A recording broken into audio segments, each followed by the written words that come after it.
Um, Now we move on to the final asset class, derivatives, derivative markets. A derivative asset is a contingent claim. It's a security with a payoff that depends on the price of another security or securities. Yeah. First example is a call option.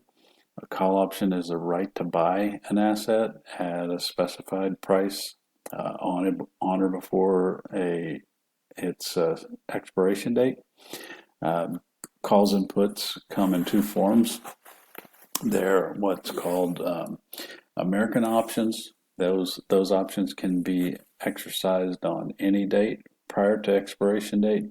European options can only be exercised on their expiration date. Uh, Put option is the exact opposite of a call option. It's the right to sell an asset at a specified exercise price on or before a specified expiration date. So, uh, Figure 210 shows stock options for Apple uh, as of April 18, 2017. We've got options that expire in May of 2017 and June of 2017 with various strikes. We can look over on the right hand side and see that the price of the stock was 141.20. So any call with a strike below that $141.20 is what's called in the money. It has intrinsic value. It if the price is above that $141, and if the strike is above that, the call would be out of the money. The opposite is true for a put. If the strike price of the put is above the $141.20, that option is in the money. If we look at the May 12th of 2017 $145 strike, we can see that the price of the call is $1.61. That's the price for 100 shares, or an option on 100 shares. That call is out of the money. The price of the put is $5.60. Again, that is an option to sell 100 shares. That option is in the money. More on call options on Apple. This example, we have the right to buy 100 shares of Apple at a strike price of $135. The May contract costs $7.63. Remember, the price is $141.20, so that option is in the money. So the cost of that call would be 100, the number of shares, times the price, $7.63, or $763. So this contract is in the money. You should. When should you buy this contract? You buy a call when you expect the price to go up. When should you write it? You would write it when you expect the price to at a minimum stay the same or fall, more likely. So, okay, put option example. We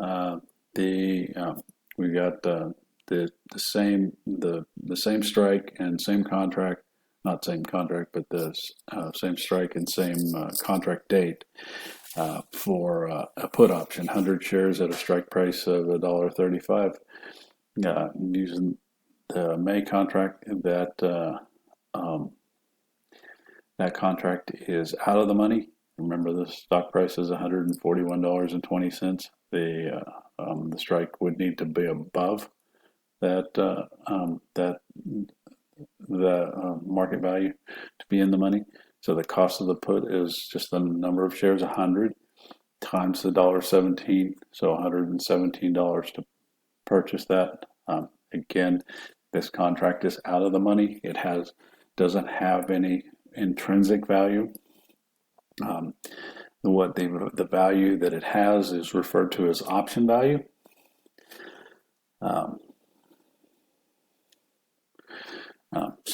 Why do the two prices differ?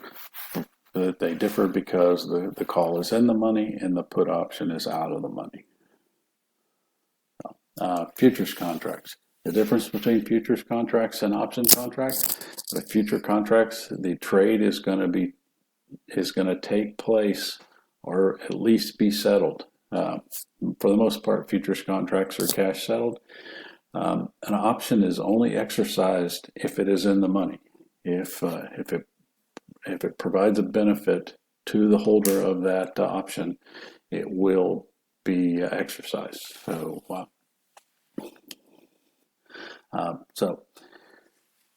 Purchaser of a futures contract buys a specified quantity contract expirations at a set price.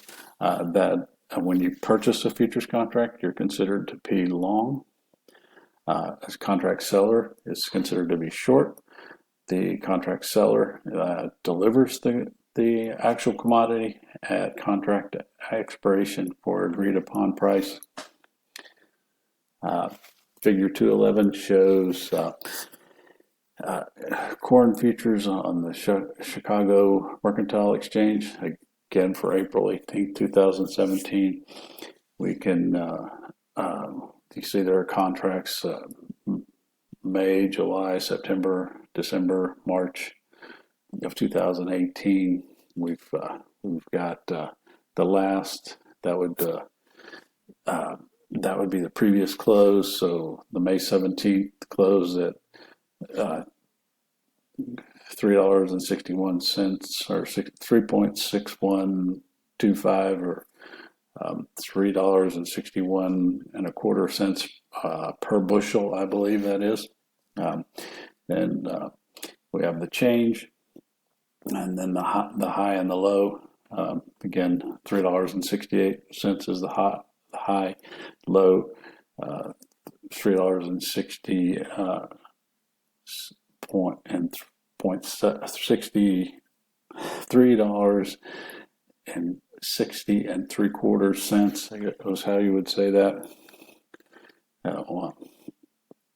So, finishing up derivatives markets, we'll detail the differences between options and futures. Options basic positions: a call is the right to buy, the put is the right to sell. The terms exercise price is the strike price. That's the value in which you determine whether the call or the put is in the money, and then the expiration date is the date when the contract expires. So it has to be exercised on or before the expiration date. Futures basic positions: long means you're buying the contract, short means you're selling the contract. Delivery date, simply the delivery date for the underlying asset, and then the deliverable item is specified.